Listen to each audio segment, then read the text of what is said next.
What happens when a CEO decides to step into the shoes of his employees? When the man at the top goes undercover to see the reality of his own business, he uncovers secrets that shake him to his core. This is a story of truth, heartbreak, and the power of change. Let's dive in. The morning sun was just beginning to rise over the small town of Maplewood. The streets were quiet, except for the occasional chirping of birds. Inside a modest apartment, a man named Garrett Rhodes was getting ready for a day unlike any other. Garrett was the CEO of FreshMart, a chain of grocery stores known for their affordable prices and friendly service. But today, Garrett wasn't heading to his corner office. Today, he was going undercover as a new employee at one of his own stores. Garrett had always believed in leading by example. He started FreshMart from scratch, working long hours and building it into a successful business. But lately, he'd been feeling disconnected. Reports from store managers were always positive, but something felt off. He wanted to see the truth for himself. Dressed in a simple uniform and a name tag that read Greg, Garrett walked into the FreshMart store on Elm Street. The store was bustling with early morning shoppers. The smell of fresh bread from the bakery section filled the air. Garrett took a deep breath and introduced himself to the store manager, Miles Carter, a middle-aged man with a stern face. "Welcome, Greg. You'll be working in the stockroom today," Miles said, barely looking up from his clipboard. Garrett nodded and followed Miles to the back of the store. The stockroom was dimly lit, with boxes piled high and a faint smell of cardboard.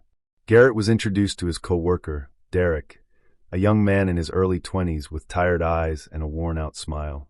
"Hey, Greg. First day, huh?" Derek asked, handing Garrett a box cutter.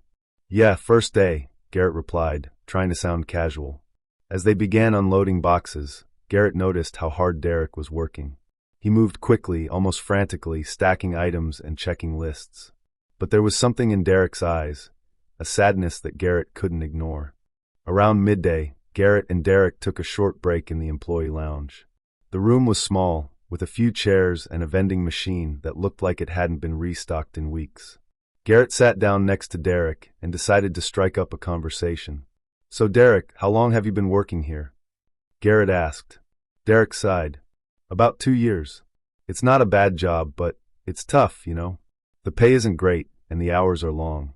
I'm trying to save up for college, but it feels like I'm stuck in a loop." Garrett felt a pang of guilt.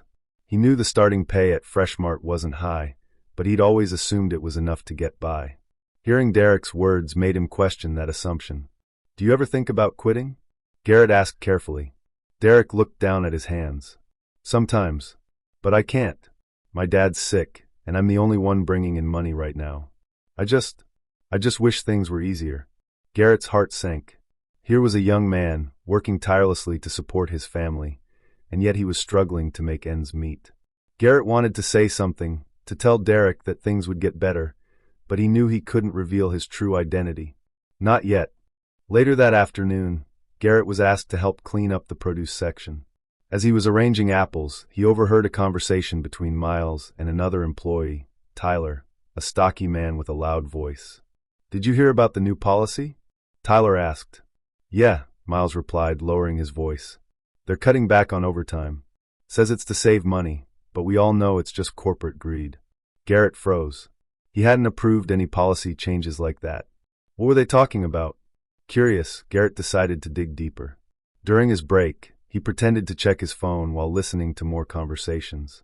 He soon discovered that the store manager, Miles, had been making unauthorized changes, cutting employee hours, reducing overtime pay, and even skimming money from the budget. Garrett's hands clenched into fists. He felt a mix of anger and betrayal. This wasn't just about money, it was about trust. His employees were being taken advantage of, and he had no idea. By the end of the day, Garrett was exhausted, not just physically but emotionally. He'd seen the struggles of his employees firsthand, and it weighed heavily on him.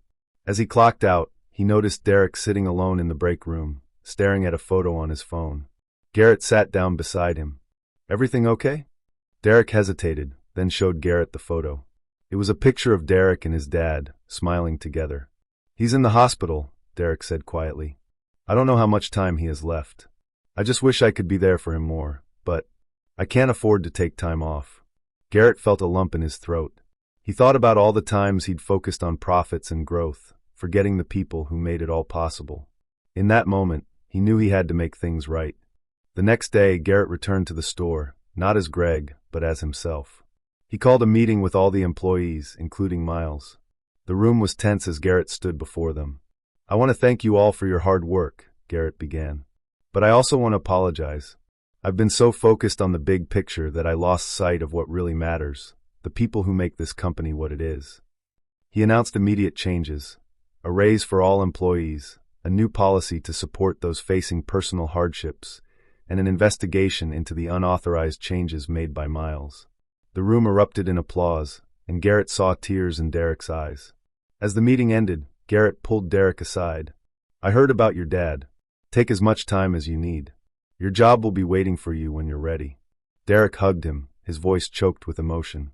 "Thank you, Mr. Rhodes. You have no idea what this means to me." And so, Garrett Rhodes learned a valuable lesson that day. Sometimes the truth is hard to face, but it's the only way to grow. By stepping into the shoes of his employees, he not only uncovered a dirty secret, but also found a way to make a real difference. Because at the end of the day, a company is only as strong as the people who work for it. That's the story, friends. I hope you enjoyed it. It was a pleasure sharing it with you all. Don't forget to comment below and let me know where you're watching from. It's always fun to see the global reach of these stories. And if you haven't already, please hit that subscribe button for more amazing stories, tips, and tricks. Thank you for watching, and I'll see you in the next one. Bye. If you'd like to show some extra love, tap the 3 dots near the share button and send a super thanks.